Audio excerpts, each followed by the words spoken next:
Hello friends, welcome to SSC coaching centre. दोस्तों, आज के वीडियो में नंबर सिस्टम के प्रश्न देखेंगे और सभी में एक ही टॉपिक है, शून्यों की संख्या ज्ञात करना। आपको डिफरेंट डिफरेंट टाइप के क्वेश्चन मिलेंगे, लेकिन सभी में एक ही बात पूछी जाएगी, शून्यों की संख्या ज्ञात करना। तो पहला क्वेश्चन देखते हैं। 1 multiply 2 multiply 3 multiply 4 multiply 5 multiply 20 तक जा रहे हैं और इसमें शून्यों की संख्या क्या होगी ये बताना है। ठीक है, शून्यों की संख्या। तो इसको अगर आप बेसिक तरीके से करने जाओगे, जैसे सभी का आपस में मल्टीप्लाई करो, फिर बाद में पता लगेगा कितने शून्य हैं, तो इसमें तो बहुत समय लग जाएगा ना मल्टीप्लाई करने में। तो जो ट्रिक हम आपको बता रहे हैं बस आपको वो फॉलो करनी है, आंसर आ जाएगा। देखिए, 1 से लेकर 20 तक कितनी संख्या है? आप बोलेंगे सर 20 संख्या है ना, 20 संख्या है। हमेशा याद रखना, हमेशा रिमेंबर, हमेशा याद रखना है कि 5 से डिवाइड करना है। तो 5 से जब आप डिवाइड करोगे, 5 चौके 20, 4 बार में डिवाइड हो जाएगा। तो इसका मतलब इसमें कितने शून्य होंगे? 4 शून्य हो जाएंगे। आंसर आ गया डी ऑप्शन।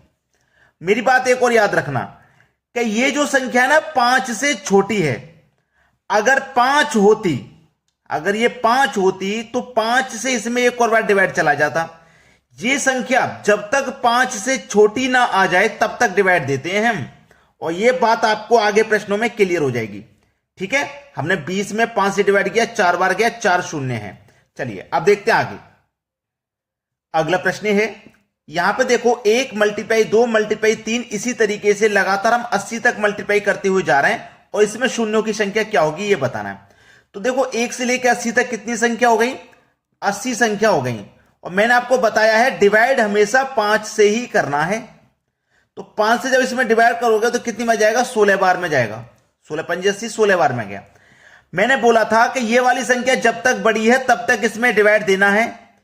16 में भी डिवाइड जा सकता है 5 से, है ना। 16 में भी अभी डिवाइड 5 से जा सकता है। कितनी बार? 5 त्रिक 15, 3 बार चला जाएगा। एक बचेगा ना, उससे कोई मतलब नहीं है। एक बचेगा, उससे कोई मतलब नहीं है। जितनी बार हमारा डिवाइड जा रहा है उतनी बार लेना है। देखो 16 बार डिवाइड यहां गया था, 3 बार डिवाइड यहां गया है, दोनों को प्लस कर लो। 16 और 3 19 बार हो गया, यानी कि शून्यों की जो संख्या होगी ना इसमें 19 हो जाएगी। शून्यों की संख्या कितनी? 19 हो जाएगी। डी ऑप्शन है सही जवाब। यही चीज मैं आपको बताने वाला हूं कि अगर 80 में आपने 5 से डिवाइड किया, 16 बार गया, जब तक ये वाली संख्या 5 से बड़ी है तब तक आप इसमें डिवाइड दोगे।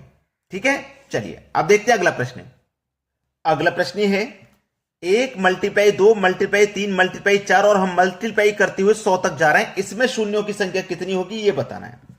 चलिए 1 से लेके 100 तक कितनी संख्या है? टोटल 100।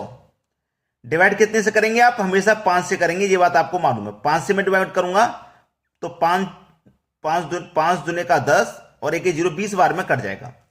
अभी ये 20 में भी डिवाइड जा सकता है 5 से, तो डिवाइड दे दो भाई। कितनी में जाएगा? 5 चौके 20। सवाल खत्म हो गया। 20 बार यहां गया डिवाइड, 4 बार यहां गया, दोनों को जोड़ दो, 20 और 4 24 हो जाएगा। अब समझ में आया जादुई ट्रिक है या नहीं? बिल्कुल जादुई ट्रिक मैं आपके लिए सिखा रहा हूं, जिससे कि आप इस तरीके के प्रश्नों को देखते ही सॉल्व कर दें। इसमें 24 शून्य आएंगे, बी ऑप्शन हो जाएगा प्रश्न का बिल्कुल सही जवाब। क्लियर हुआ ना सभी को? चलिए अब देखते हैं अगला प्रश्न।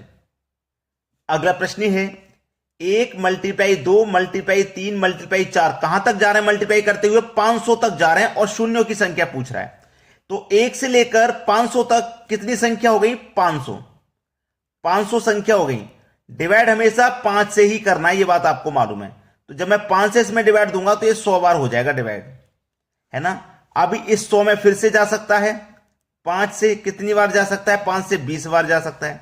अभी ये 20 5 से बड़ा है, इस 20 में अभी और डिवाइड जा सकता है 5 से। ठीक है, 5 चौकी 20, अब नहीं जाएगा इस 4 में। तो हमें क्या करना है? जब तक डिवाइड देना है तब तक 5 से बड़ी संख्या है। ठीक है, देखो 500 में 5 से डिवाइड किया, 100 बार गया।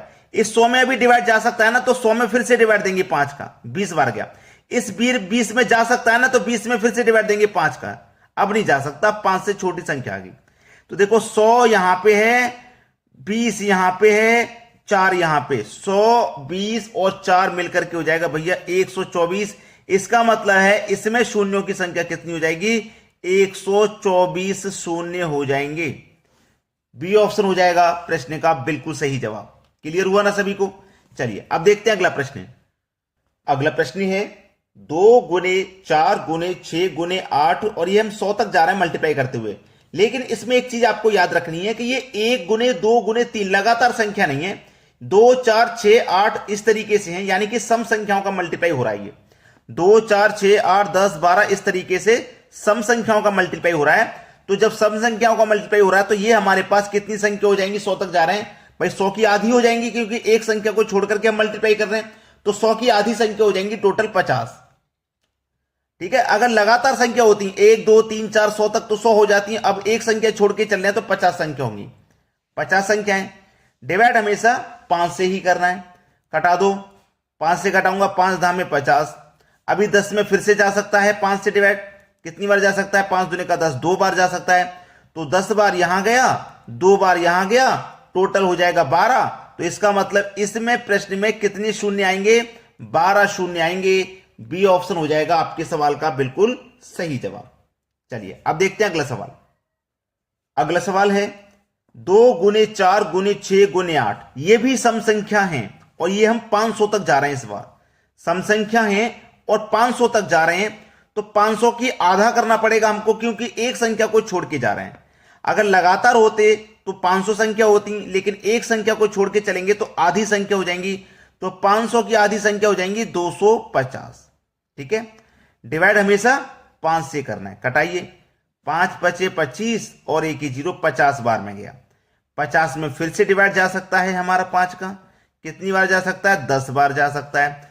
10 में फिर से डिवाइड जा सकता है 5 का, कितनी बार जा सकता है, 2 बार। तो सभी को जोड़ो, 50 और 10 60, 60 में 2 जोड़ दो तो 62। इसका मतलब इसमें कितने शून्य आएंगे, 62 शून्य आएंगे, यानी कि बी ऑप्शन हो जाएगा हमारे सवाल का बिल्कुल सही आंसर। अब देखते हैं अगला प्रश्न। अगला प्रश्न है, हमने दोस्तों लगातार संख्याओं का मल्टीप्लाई देख लिया, सम संख्याओं का देख लिया, अब आ गई हैं विषम संख्याएं। 1 गुने 3 गुने 5 गुने 7, ये हम विषम संख्याओं का मल्टीप्लाई करते हुए जा रहे हैं और कहां तक जा रहे हैं, 99 तक। ठीक है, अब मैं यहां पे एक चीज आपको क्लियर कर देता हूं कि कभी भी विषम संख्याओं का आपस में मल्टीप्लाई होता है तो कभी शून्य नहीं आता। करके देख लो, विषम संख्या का जैसे 11 मल्टीप्लाई 13 है, इन दोनों का करके देख लो। 11 त्रिक का 33, कैरी का 3, 11 कम 11, कैन 3 14, 143 हो गया। शून्य आएगा क्या, शून्य नहीं आएगा। शून्य कभी नहीं आ सकता। जब विषम संख्याओं का आपस में मल्टीप्लाई होगा तो कभी भी शून्य नहीं आ सकता, यह बात आप नोट कर लेना। तो इसमें शून्यों की संख्या क्या होगी, 1 भी नहीं होगी। डी ऑप्शन होगा सही जवाब। कोई भी संख्या ले लो, 5 गुने 7, ये दो विषम संख्या ले लिया, 5 7 35 हो जाएगा। कोई और संख्या भी ले लो, कोई भी और, जैसे मैं 21 गुने 23 ले लेता हूं, तो 21 त्रिक का 63, 63 का 3, कैरी का 6, 21 दूनी का 42 और 6 48, 483 हो जाएगा। लेकिन शून्य नहीं आ सकता।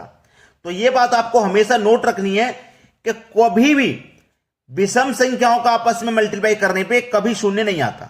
चलिए अब देखते हैं अगला सवाल।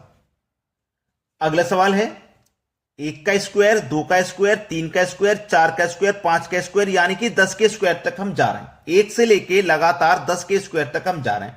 ठीक है, अब ये स्क्वायर वाला है। अगर लगातार वाला होता तो हम क्या करते, 1 से लेके 10 तक 10 संख्या है, 10 ले लेंगे, डिवाइड हमेशा 5 से करना है, तो 5 से डिवाइड कर देंगे, 2 बार में जाएगा, मतलब 2 शून्य है। यही तो करते हैं, अभी भी यही करना है और मैंने कर भी दिया। ठीक है, स्क्वायर वाला सवाल रहे, पावर 3 वाला सवाल रहे या पावर 4 वाला रहे, क्या करना है, तरीका वही है। पहले 1 से लेके 10 तक है, कितनी तक भी हो, लगातार संख्या कितनी तक भी हो उतनी संख्या ले लो।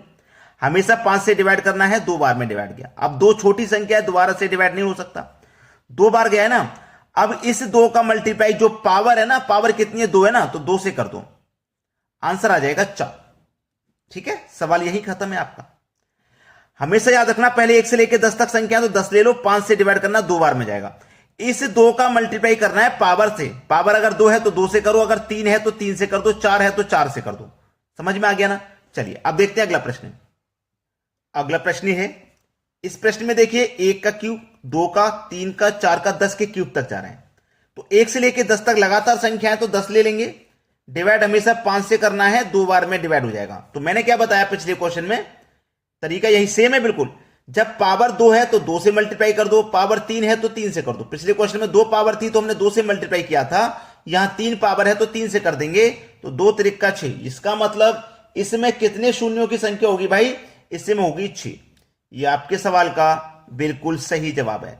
तो अभी तक जिस बच्चे ने भी वीडियो को लाइक नहीं किया, लाइक कर दो, और शेयर नहीं किया है तो भैया शेयर कर दो। इतना काम जरूर कर दीजिए। ठीक है दोस्तों, आज के वीडियो में इतना ही। वीडियो देखने के लिए बहुत बहुत धन्यवाद।